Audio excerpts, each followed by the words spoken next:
राधा वल्लभ लाल की जय हो, श्री धाम वृंदावन की जय हो।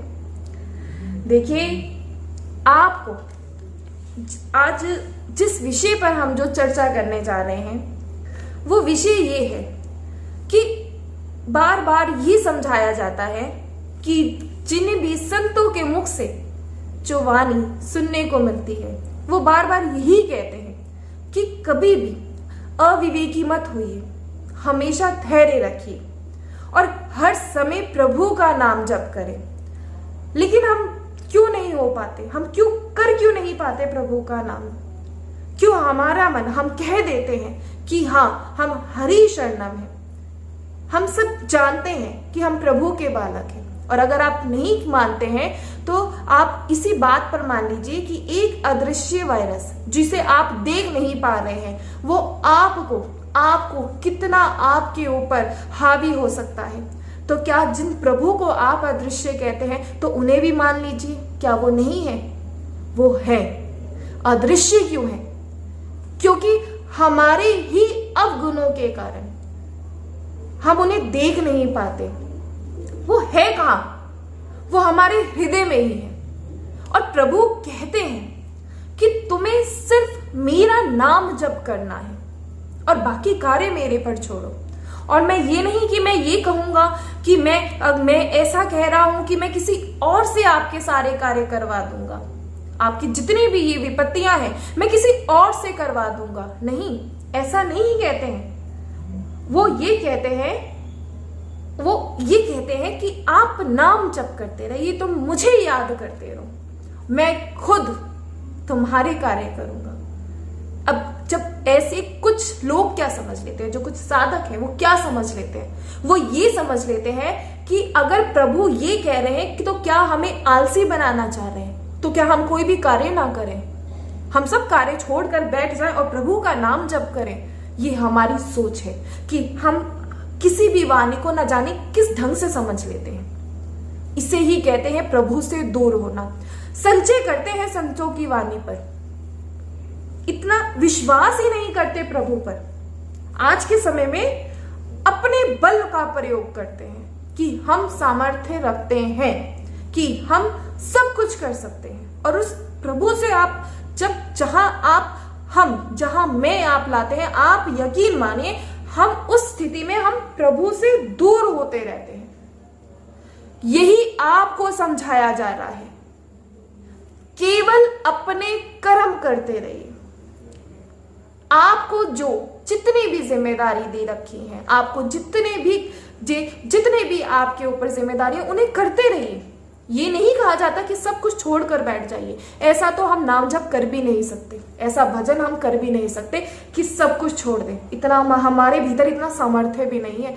ये जो सब कुछ छोड़कर भजन करना होता है ना, वो यकीन मानिए वो बहुत ही सामर्थ्य जिनमें होता है, जिन पर बहुत बड़ी कृपा होती है, वो ही ये कर पाते हैं।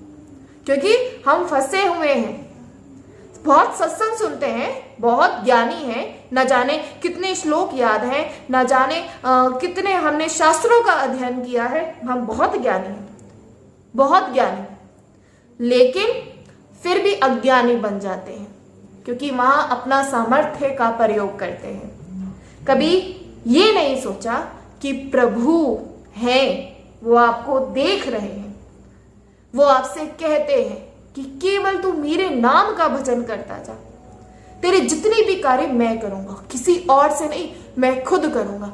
लेकिन हम कह तो देते हैं। जैसे अगर अपनी ही बेटी की शादी की बात की जाए तो बड़ा ही चिंतन आता है मन में, कैसे करेंगे, क्या होगा, कैसा लड़का मिलेगा, कैसा घर होगा, किस प्रकार सारी व्यवस्था करेंगे, क्योंकि वो अपनी बेटी है। लेकिन अगर किसी और की बेटी के बारे में बात होती है तब उससे क्या समझा दिया जाता है? अरे सब कुछ प्रभु पर छोड़ो, सब कुछ छोड़ो प्रभु पर। तब ऐसे कह दिया जाता है। इसका कारण क्या है? क्योंकि आपका अपनी बेटी से रिश्ता है, वो आपकी बेटी है। आपने कभी ये नहीं कहा, आप लोगों ने कभी ये नहीं सोचा कि वो तो ठाकुर जी की है। जब हर किसी को कहते समर्पित कर दीजिए, ठाकुर जी को समर्पित कर दीजिए, चाहे मेरे अच्छे कर्म चाहे मेरे बुरे कर्म, सब आपको समर्पित है।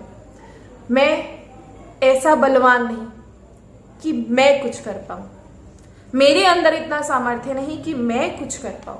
हाँ, एक कार्य मैं जरूर कर सकता हूं, और वो क्या? आपका भजन।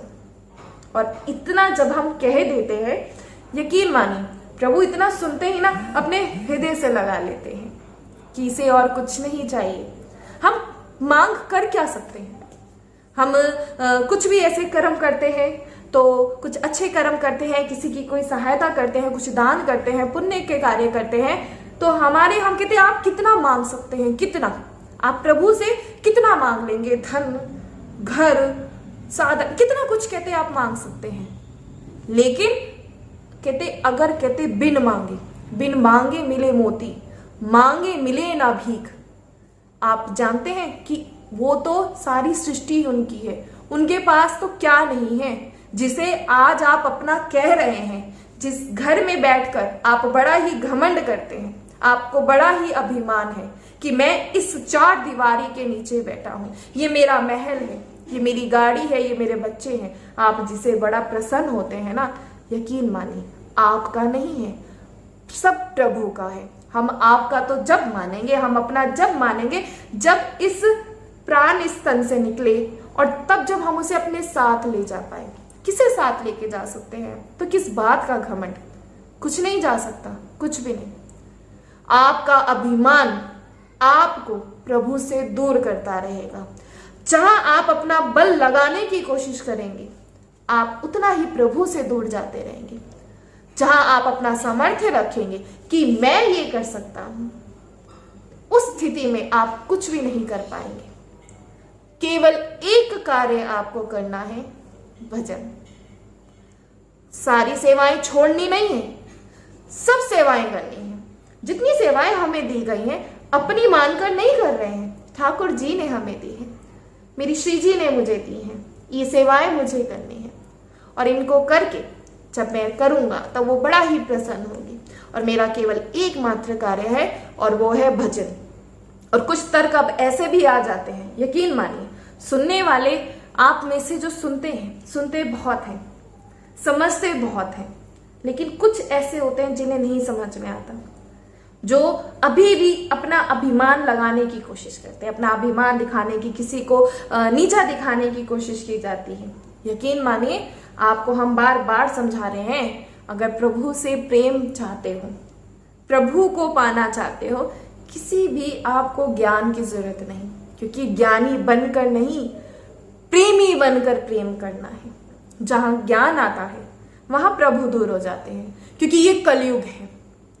कलयुग का ऐसा प्रभाव है कि कोई अगर बहुत से प्रवचन सुना देता है तो उसे बहुत ना जाने उसे कितना विद्वान कह दिया जाता है। लेकिन जो आपको एक सहज सरल में ही समझा रहा है, प्रभु से मिलाने के लिए आपके लिए तैयार है, कि वो तैयार हैं, उनके जो दरवाजे हैं, उनके जो द्वार हैं वो खुले, लेकिन हम उन्हें बंद कर देते हैं हमारे ही द्वारा। इसलिए विवेक रखिए, सब्र रखिए, कुछ मत मांगिए, कुछ भी मत मांगिए, करके देखिए। मैं सिर्फ भजन ही करूंगा, और केवल भजन पर ही ध्यान दीजिए जितना कर सकते हैं। और प्रभु जब आएंगे ना, तो किसी को भेजेंगे नहीं, खुद आपके सारे कार्य करेंगे। कभी सुनते नहीं है, कभी ऐसा सुना जाता है कि कह दिया जाता है कि देखो उसकी बेटी की कैसे शादी हुई, उसके पास तो कुछ ऐसी व्यवस्था भी नहीं थी, उसके पास कुछ भी नहीं था, लेकिन फिर भी देखो उसकी बेटी की शादी कैसे हुई, कितनी सुंदर, सोचा भी नहीं था। क्योंकि कहते जो देखिए, ये एक, हम ये नहीं कह रहे कि आप जिसके पास साधन बहुत कम होते हैं जिस पर कृपा, क्योंकि कहते हैं जरूरी, क्योंकि आजकल क्या होता है कि जैसे हमारे पास साधन, ये सब साधन आ जाते हैं ना, ये सब खिलौने होते हैं और इसी में हम प्रसन्न होते रहते हैं। लेकिन जो साधनहीन होते हैं उन्हें अगर हम कह दें कि लालच, उनको एक डर भी होता है। लेकिन चाहे वो साधनहीन है, चाहे वो साधन वाला है, अगर वो भजन अच्छे से कर रहा है, भजन अच्छे से यानी दिल से, हृदय से, उसे कोई किसी बात का लालच नहीं, तो वो प्रभु के करीब है।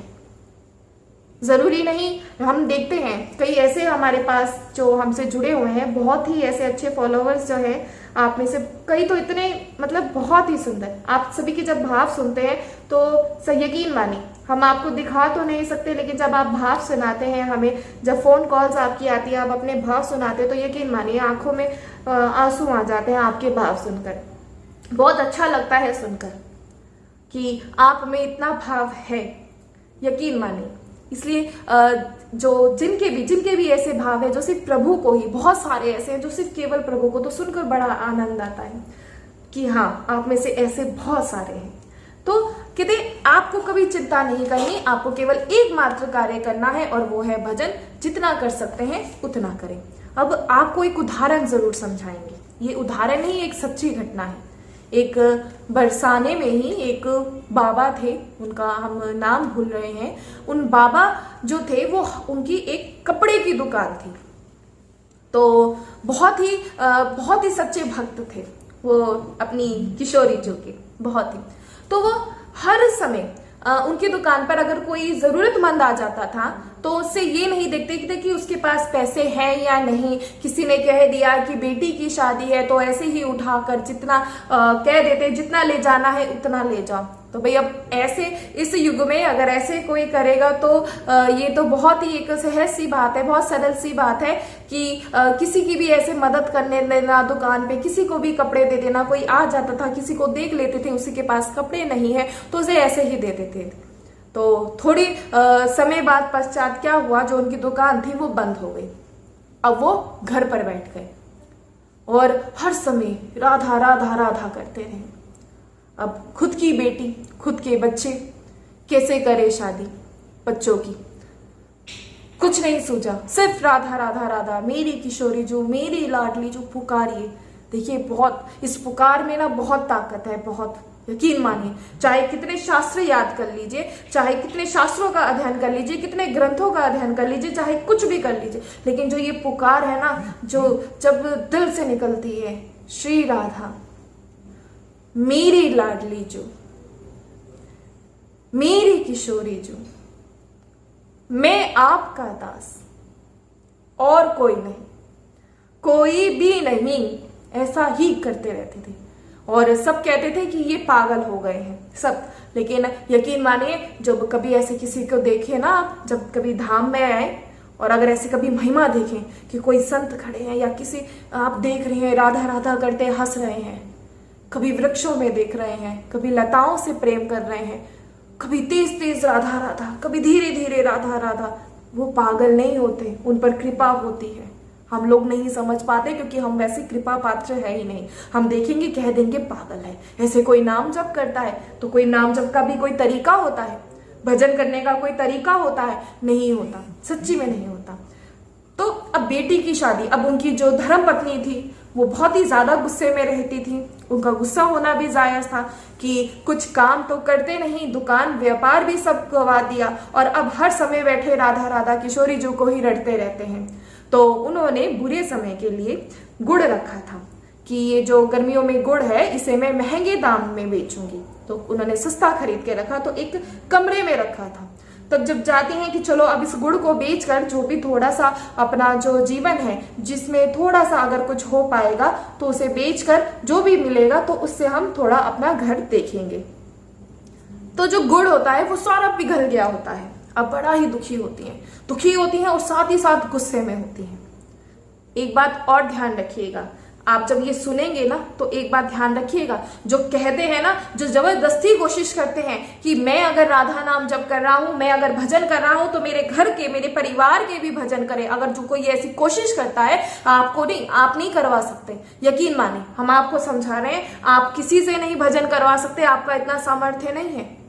आपका बस केवल एक ही है कि आप भजन करते रहिए। और परिवार में से अगर एक भी किशोरी जी को याद करता है, एक भी बोल देता है कि मैं हरिशरणम हूं, तो यकीन मानिए जो ठाकुर जी ये है उस पूरे परिवार का कवच बनकर तैयार हो जाते हैं। किसी को भेजते नहीं है कि किसी को भेजेंगे, कि वो आके किसी को भेजेंगे कि तो आपका कुछ कल्याण होगा, नहीं, खुद आकर आते हैं, खुद आते हैं। तो जैसे ही जब वो गुड़ जब पिघल गया, अब गुस्से में उस गुड़ को इकट्ठा कर रही थी कि अब इसे साफ करके मैं इसे बाहर फेंकूंगी। तो जैसे ही वो गुड़ को इकट्ठा, उन्होंने गुड़ को जैसे ही हटाया तो वहां से सोने की मोहरें निकलने लगी। अब इतना देखते ही वो बड़ी ही हैरान हुई और जैसे जैसे वो खोदती गई वैसे वैसे सोने की मोहरें निकलती गई। अब उन सोने की मोहरों से अपनी बेटी की भी शादी करी, बेटे की शादी करी, घर बना लिया, सब कुछ, सब कार्य अच्छा हो गया। जब भी कोई जरूरत होती थी तो कुछ नहीं करती थी, उस कमरे में जाती थी और उस गुड़ को खोदना शुरू कर देती थी और जैसे ही खोदती थी तो सोने की मोहरें आ जाती थी। अब एक बार एक सज्जन आते हैं और वो जब उनको देखते हैं बाबा को तो देखकर बड़ा ही हैरान होते हैं, कहते हैं ये तो बिल्कुल ही पागल हो गए हैं। पागल नहीं कहना चाहिए, पागल नहीं है, उन पर बहुत बड़ी कृपा है। तो उनसे पूछते हैं कि सेठानी जैसे कि आपका ये घर कैसे चल रहा है, ये तो पागल हो गए हैं और आपका बेटा भी ऐसा कोई कार्य नहीं करता है, आपने बेटी की शादी, इतना सुंदर घर, ये सब कैसे हुआ। तो बताती हैं कि हमारा जो जीवन चलता है, हमारा जो भी खर्चा होता है हमें इस कमरे से मिलता है। अब इतना सुनते ही सब वो हैरान हो जाते हैं। तो कई लोगों ने भी कोशिश करी कि उसे खोदा, लेकिन किसी के हाथ में मोहरें नहीं आती थी, किसी को मोहरें नहीं मिलती थी। मोहरें केवल उन्हीं की धर्मपत्नी को ही मिलती थी जब वो करती थी। जब भी जरूरत होती थी और जाती थी, मोहरें निकाल कर ले आती थी। तो देखिए, ये होता है विश्वास प्रभु पे।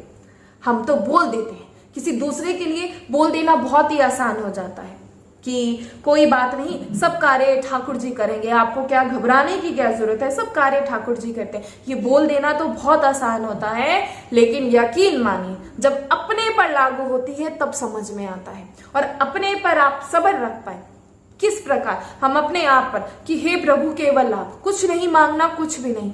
हम तो कह रहे हैं, आप क्या पता कि आपकी सिर्फ इतनी सी मांग और वो ना जाने आपको कितना देने के लिए बैठे हैं और सब कुछ मिलता भी है। आप सोचो कि भजन, कई तो ऐसे डरते हैं भजन के नाम से कि अगर भजन करेंगे तो कहीं बाबा जी ना बन जाए, कहीं सब कुछ छोड़ ना दे। अरे अगर ऐसी कृपा आप पर इस जन्म में भी हो जाए तो इससे बड़ी बात क्या है। सब कुछ छोड़ देना, और वो भी इस समय में, कोई आसान कार्य नहीं है। ये तो जिन पे कृपा होती है वही सब कुछ छोड़कर भजन कर पाते हैं। यकीन मानिए, इतने सारे ऐसे मैसेजेस आपके आते हैं कि जैसे ही माला करते हैं ध्यान भटक जाता है, जैसे ही भजन करने बैठते हैं तो न जाने चिंतन कहाँ चले जाता है। तो सोचिए कि ये क्या कुछ मन से वैराग्य होना क्या कोई आसान कार्य है? नहीं, कोई आसान बात नहीं है। अगर नहीं भी कर पा रहे हो तो शुरुआत तो कीजिए। आप गृहस्थ में रहते हुए भी भजन कर सकते हैं। ये नहीं होता कि सब कुछ छोड़कर ही भजन होता है, नहीं, ऐसा नहीं। आप गृहस्थ में रहते हुए भी भजन कर सकते हैं। और केवल आप जब वैराग्य हो तभी आप पर श्री जी कृपा करेंगी, या आप पर ठाकुर जी आप पर कृपा करेंगे, आपको उनके दर्शन होंगे, आपको उनका प्रेम मिलेगा। नहीं, ऐसा कुछ भी नहीं है। आप तो केवल हृदय से उन्हें याद कीजिए। आंसू दूसरों के लिए बहाने से अच्छा है श्री जी के लिए बहाए। यकीन मानिए, एक एक आंसू, एक मोती, आपने कभी अपने आंसुओं को ना कभी गिन भी नहीं पाए होंगे, कभी हिसाब भी नहीं रख सकते। ये कोई हिसाब ही नहीं रखने का, ये तो बेतुक की बातें हैं। अगर कह दिया जाए बेतुक की बात है, क्या अपने आंसू का हिसाब रखा जा सकता है? नहीं रखा जा सकता। लेकिन वो एक एक आंसू का हिसाब रखती हैं और एक एक आंसू आपका एक एक मोती बन जाता है, और वो मोती बनकर एक मोतियों की माला बनकर ठाकुर जी के गले में आ जाती है। और जब वो धारण कर लेते हैं तब बोझ लगता है कि कौन सा ऐसा भक्त है, ऐसा कौन सा है जो मेरी श्री जी के लिए इतना रो रहा है, जो किशोरी जू के लिए इतना रो रहा है। अब तो इस दिखावे के लिए, दिखावा बहुत है। हम अगर दिखावे के लिए भजन कर दें तो चाहे कितनी देर भी कर लीजिए, नहीं। और किसी को दिखाना नहीं है भजन, किसी को भी। हम कोशिश करते हैं कि सोचे, ये देखे कि मैं कितना बड़ा हूँ। घर में भी कोशिश करते हैं कि कोई देखे मैं कितनी पूजा करता हूँ, मैं कितना मैं भजन करता हूँ, मैं कितनी निष्ठा रखता हूँ। नहीं, जहाँ दिखाने की बात होती है वो भजन नहीं होता। क्योंकि भजन नाम जप तो कहते ऐसा होता है कि अगर आपका दायां हाथ कर रहा हो तो बाएं हाथ को भी नहीं पता लगना चाहिए, ऐसा नाम जप होता है। और भजन तो हर समय कर सकते हैं आप, हर समय जितना भजन आप करना चाहें उतना करें। कोई इसमें वो नहीं कि इसमें कोई एक सीमा है कि नहीं आज इतना हो गया बस अब कल करेंगे, नहीं।